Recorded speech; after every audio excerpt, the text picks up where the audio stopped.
Indigenous peoples, we are a solutions. As we said, even we are 5% of the world's population with all my relatives here. But we protect 80% of the world's biodiversity. So that gives us a right to sit in the tables and take decisions. I want us to talk about how traditional African architecture can be used as a vehicle in Africa to accelerate development, and it can help us change the third world status that we currently have.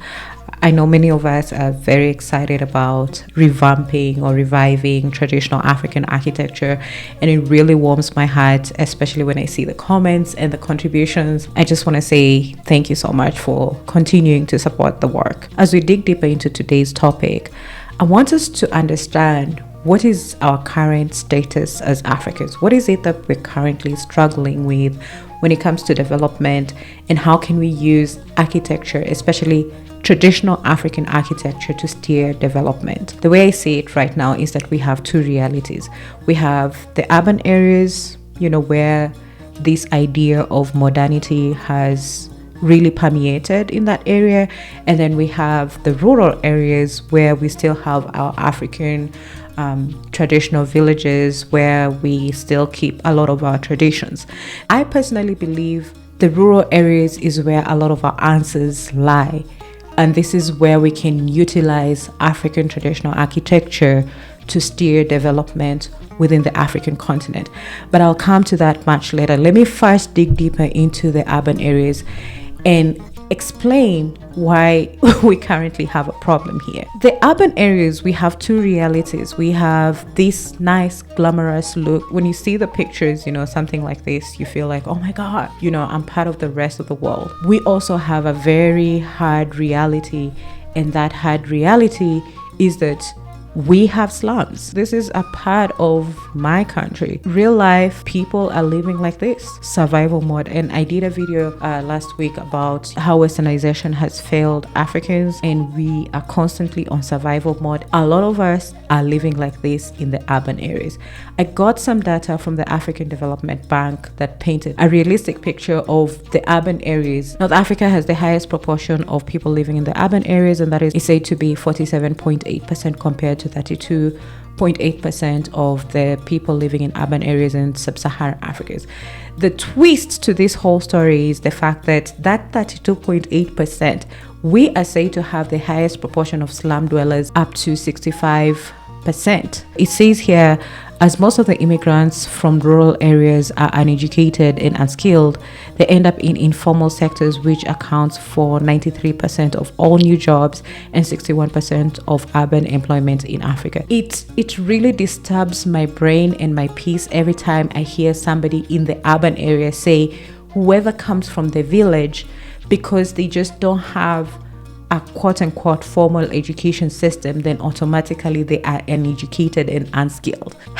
It's not true. In fact, my sister Hindu Omar Ibrahim, who is the president Association for Indigenous Women and Peoples of Chad, says it really, really well. Indigenous peoples, we are a solutions. As we said, even we are 5% of the world's population with all my relatives here. But we protect 80% of the world's biodiversity. So that gives us a right to sit in the tables and take decisions with our solutions that are not coming from technology or science or modern science that they are calling it, but our solution coming from thousands of years of living in harmony with the nature. My grandmother, I used to say that, is my best app ever. She never went to school. She do not know what is a car. My grandmother never utilized any of these development things. She did not know how to read or write. She did not know what we are talking about, COP or whatever. But she is expert. She is PhD plus on agriculture, because she knows which kind of crops that they have to plant during the dry season. She knows where she can get medicine if her grandchild are sick, just by going in the forest and taking the herb somewhere. She knows if it's going to rain, because we are nomadic. We don't have a close or sitting houses. And I also think, like my sister here, in the ice, it is the same. But she knows exactly if it's going to be sun or rain or cold to just to keep her family safe. So she is not expert in only environment or agriculture. She's expert in so many ways. Not because she didn't went to school that we cannot recognize her. So we are the solutions. We are the future. So please take that. I feel that as Africans, our freedom and our independence is greatly pegged on investing in indigenous knowledge. How can we as Africans forget that the villagers have been custodians of our indigenous knowledge for hundreds of years? That every time they come to the city, nobody wants to lend them an ear because nobody believes that these people have solutions. Nobody believes that they are educated. Nobody believes that these people have skills. Yet they have sustained generations and generations and thousands of acres and biodiversity and interacted with nature. This is where I see real change in the rural areas. We have a chance to rebuild. And so when we talk about rebuilding and we talk about the future, this is how I see it. If I had a chance to come and do a presentation to people, this is how I would actually put it. I would use the tree analogy to explain how African architecture can be a vehicle for development in the motherland. I think the first step is to understand when you look at the tree, there is the foundation of everything that you're talking about. When you talk about development, what is your development strategy rooted on? And that's the thing about urban development. I think our roots are not deep enough. We're rooted in nationalistic ideologies pegged on international development goals, which sometimes are not really our own. And when you try to break down those goals, they really don't make sense to the person on the lowest level of the ground, to our everyday lives. It's important for us to take a step back so we don't make the same mistake as what we have done with the urban area spaces. What can we do differently? I would say our foundation needs to be rooted in culture. Culture is everything because culture informs us of what people before us came and did. This is how we as Africans need to celebrate our culture.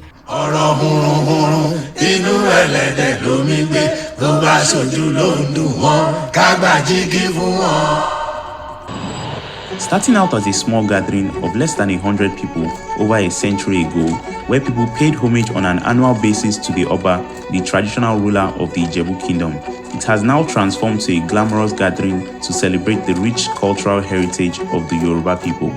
I'm indigenous of Ogun State, Ijebu. I've been attending for 4-5 years. And you can see this festival was started by a group of less than 100 people.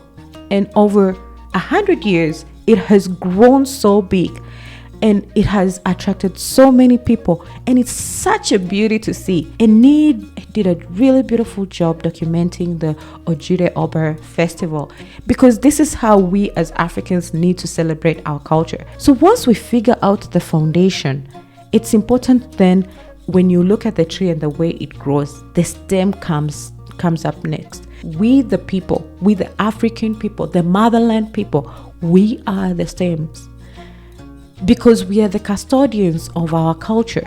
And I want to go back to the words of my sister Hindu. My grandmother, I used to say that, is my best app ever. She never went to school. She do not know what is a car. My grandmother never utilized any of these development things. She did not know how to read or write. She did not know what we are talking about, COP or whatever. But she is expert. She is PhD plus. You know, her explaining that, yes, we have apps and all this incredible technology today, but we need to recognize that people like our grandmothers, our grandfathers, our elders, our aunties, our uncles in the villages are our greatest apps, because these are people who have communed and lived with nature. They have walked the walk. Some of the solutions we are looking for today, they have already gone through it, you know? And so we need to take a step back and appreciate that, type of knowledge so that we can start to prepare. Now, when I look at development as a whole, rooted in the foundation of culture, and we, the custodians, we, the people, coming together to continue to hold that torch that has been held so long by people in the villages, by our elders, by our ancestors. I would say the way I see African architecture affecting development, it's in these 5 key areas. Very simple. Us having a place to stay, us being able to eat, being able to educate ourselves, making sure that the community we're building is healthy, and that we have spaces where we can come and commune. Now, when I talk about building homes, in the villages, if you look at the model that they have right now compared to the urban areas, it's a community-based strategy where people come together, they build a house for somebody. That's how I see it. Zero mortgage.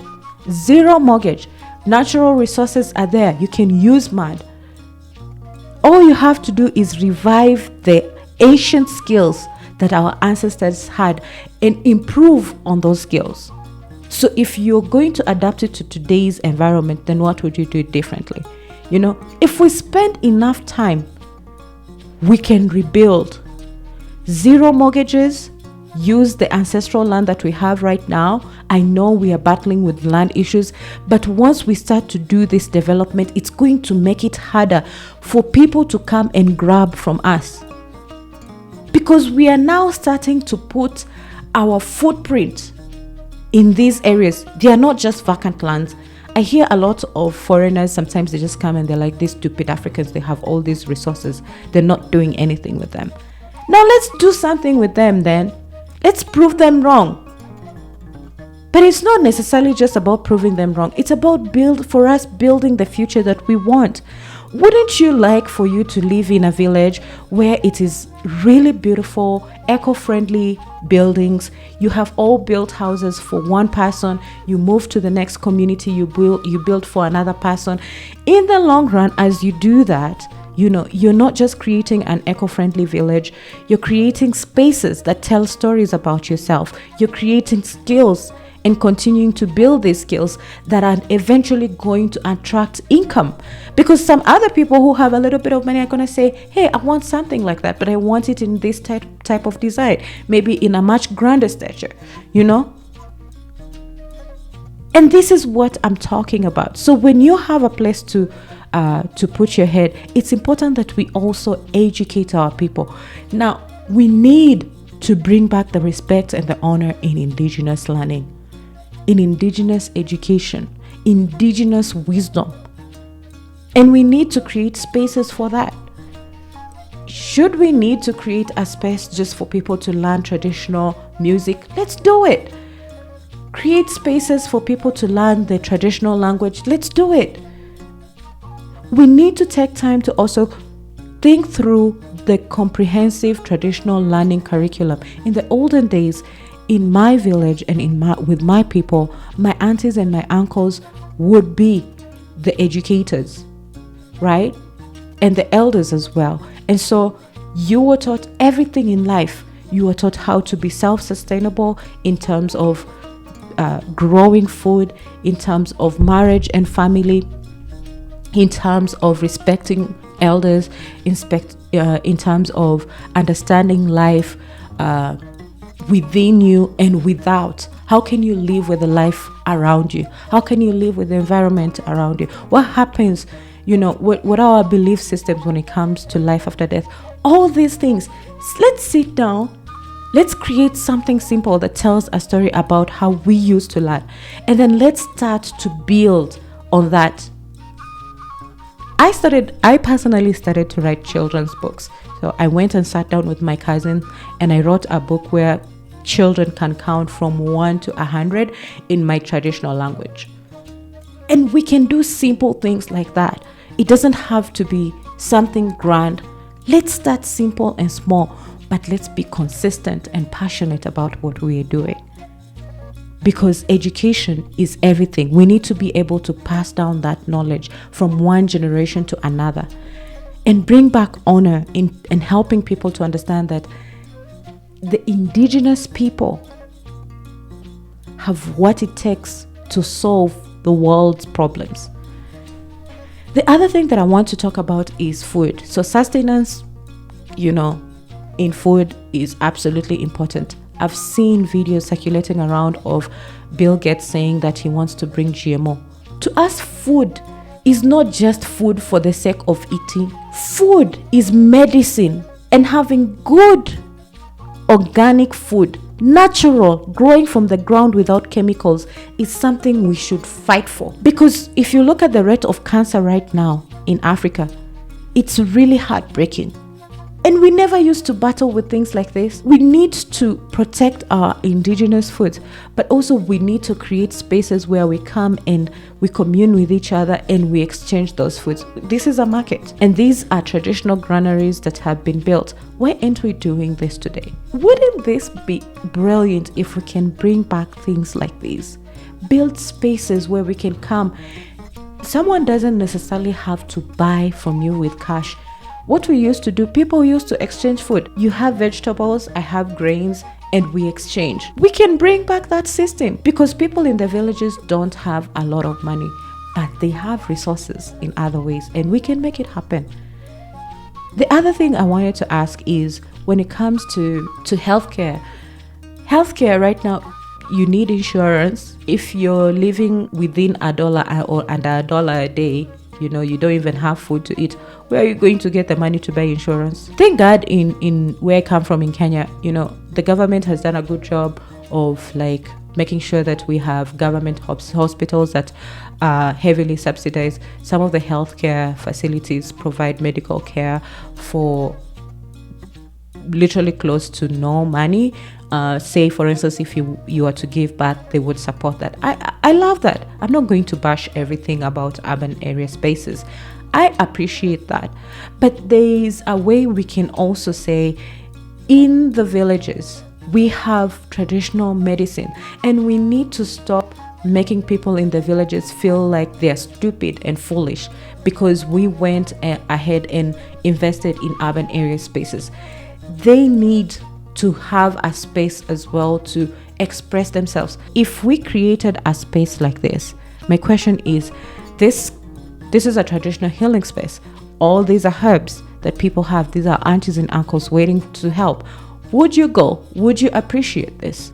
But this is something now we can create in the village area spaces. We can use traditional healing methods to actually help heal our people and make sure that our people are healthy. Last but not least, I want to talk about how we can use African architecture to also build community spaces, because we need, like I was saying in the last video that I did, we need to create and build that social fabric. We need to bring our people together. We need to unleash that spirit of togetherness, because that's where the real power lies. Now, this is a Tuguna from the Dogon people. You can see the height is very, very low. And what happens is that the community elders, especially the men, they go in here and they sit down, because it's not that tall. You cannot just stand up and leave, you have to scoot down. And the way I took that is that when you're going into the Tuguna, you have to go in with a degree of humility. You go in with a degree of acknowledging that I am down. I am here to commune with others. It's not just about me, but it's about all the other people. And you cannot just up and leave, because obviously, because the building is so short, you're gonna hit your head. So if you're gonna go in with humility, you're gonna come out with humility, and you better have patience. And that's how I interpreted that message.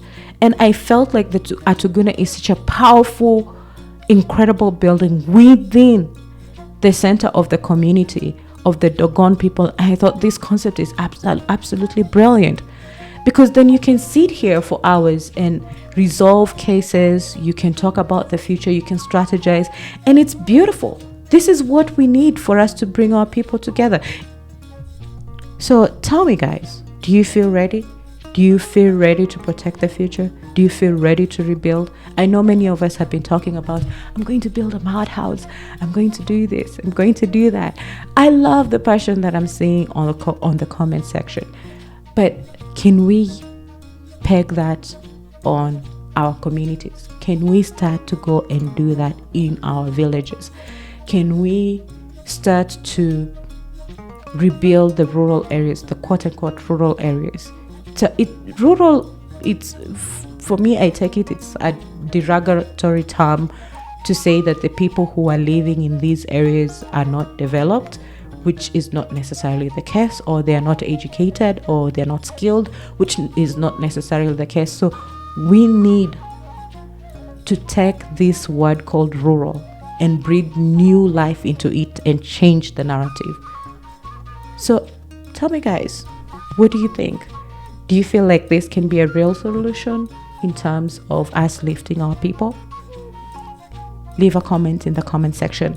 I'll link everything in terms of materials in the description box. So when you have a minute, go and look at the description box.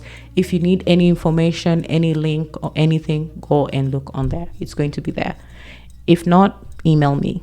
Until next time, cheers.